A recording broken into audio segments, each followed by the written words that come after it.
Hi, today I'll be sharing with you on contingency management for substance abuse. Contingency management, or CM, is a form of behavioral therapy.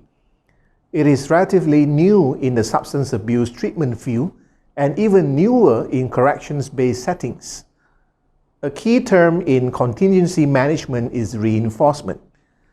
The purpose of using CM as part of drug and alcohol treatment is to encourage pro-recovery behaviors, such as abstinence, session attendance, work towards vocational, social, or educational goals.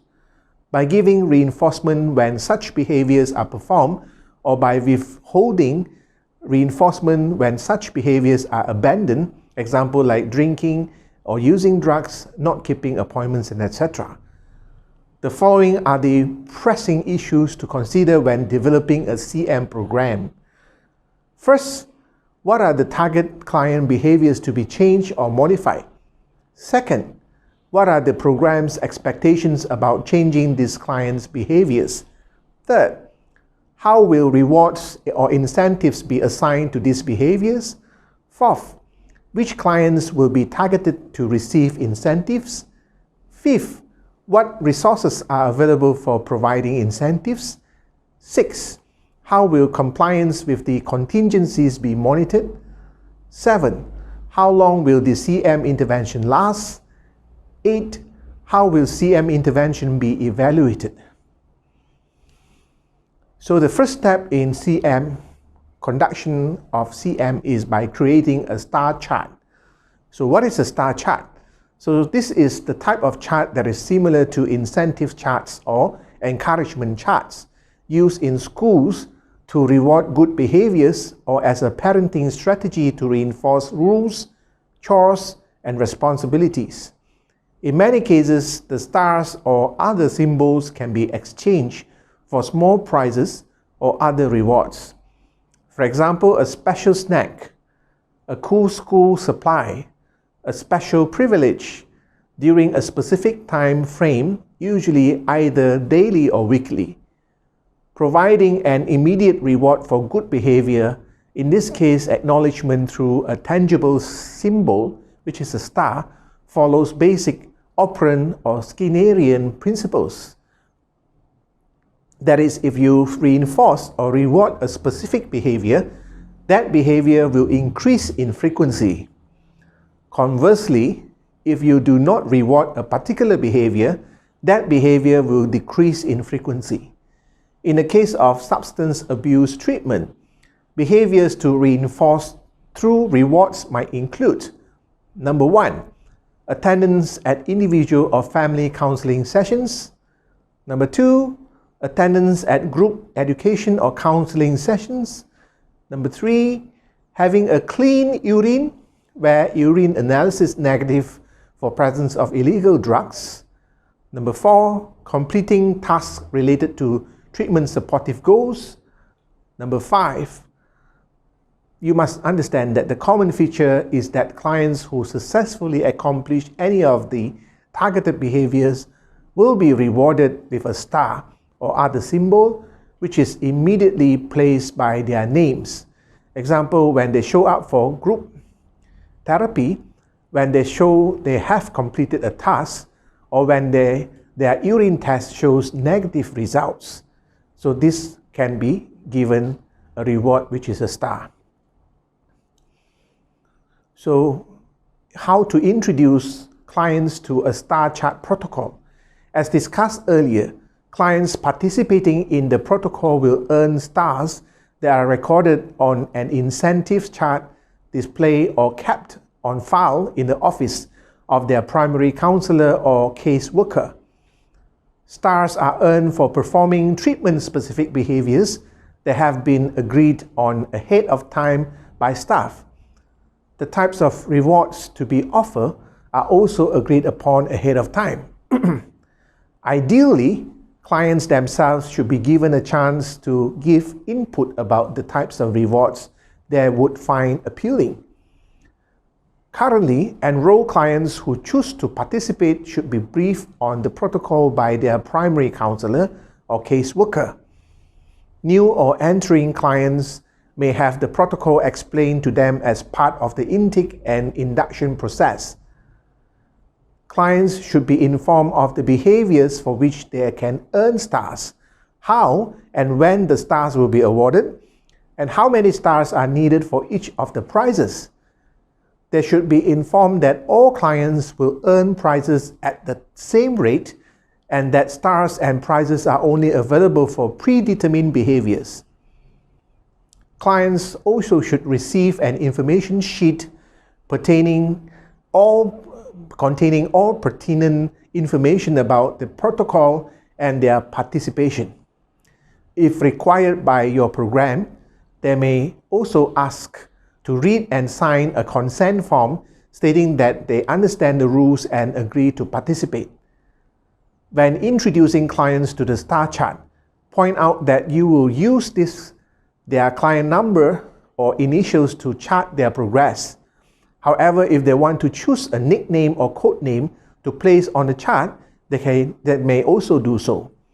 After briefing clients on the guidelines for participation and providing them with an information sheet, allow client to decide how he or she wants to be listed on the chart so they can check their progress and accomplishments during each visit. Tell clients they will be asked to schedule a brief visit each week to view chart and exchange stars for rewards. In addition, inform clients they are welcome to schedule a session with you to discuss a specific goal and task that can be accomplished as part of their treatment journey. So part 3 of this module provides a method for conducting a goal-setting session with a client. Also inform client that randomly twice a month you will ask them for a urine sample randomly to chart progress with abstinence. A negative UA or urine analysis, which is clean, is awarded with placement of star and recommendations by counselors, such as well done. A positive UA or urine analysis, which is dirty, does not appear on the star chart. It is recommended that the response from the counselor to a positive UA be neutral. The task and how they will be fairly assessed as having been accomplished are negotiated between counselor and client. If CM protocol is an ongoing aspect of treatment, client may set and accomplish several goals during their stay. After the initial goal-setting session, subsequent check-ins are used to monitor progress, award stars, and provide support and encouragement. All potential rewards should be shown to the clients at the beginning of the protocol so they have an opportunity to see what they can earn with their stars. When a client has earned sufficient stars for a prize, the check-in session can be used to make the exchange and accomplishment the client on his or her progress. Exchange stars can be noted on the chart by placing a check over the number of redeemed stars with a black marker. If you plan to offer prizes of different values, some clients may choose to let their stars ride in order to enjoy a higher value reward. Ideas for leading a goal-setting session. It is important to the CM design that all clients receiving rewards for behavioral changes be given the same information about how points and rewards will be earned. Part of this process will involve exploring a goal that the client would like to commend to working on that will support recovery. It is important that this exploration of goals be conducted by counselors in much the same way. The following script will give an idea of how a focused and purposeful goal-setting sessions might flow. The primary counselor or caseworker should use the planning template located at the end of this section to record the client's agreed to tasks, the timeline, and how tasks will be verified. Here are some points to follow while helping clients to set goals. Number 1, goal-setting process. When people enter treatment, they often have spent a lot of time thinking about their addiction, the problems it caused, and the things they like to change in order to make staying clean easily. Often people develop a sort of inner wisdom about what they need to do to make their treatment successful. Often this involves setting and completing goals. For example, tell me about some goals you have had other than entering treatment and not using that you think would help your recovery.